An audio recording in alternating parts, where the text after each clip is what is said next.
பக்தியின் மார்க்கம் மனிதனுக்கு சந்தோஷத்தை தருகிறதா?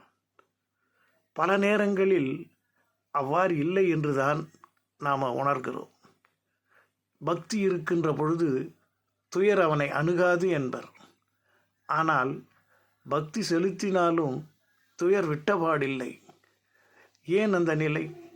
இதற்கு சொல்லுகிறார்கள் முற்பிறவி பயன் என்று. முற்பிறவி பயனை இப்பிறவியில் இறைவன் ஏன் தருகிறான்? அடிபட்டு விழுந்து விட்டால் இப்பிறவியும் முப்பிறவியைப் போலல்லவா பாவங்களை செய்ய தூண்டும். அதிலிருந்து விலக வேண்டும். நல்ல ஒரு மனம் வேண்டும். நல்லோருடன் இணைந்து வாழ வேண்டும். நல்லவற்றையே எண்ண வேண்டும். அப்பொழுதுதான் இந்த துயர் வந்தாலும் அது நம்மை அணுகாமல் விலகிச் சென்றுவிடும்.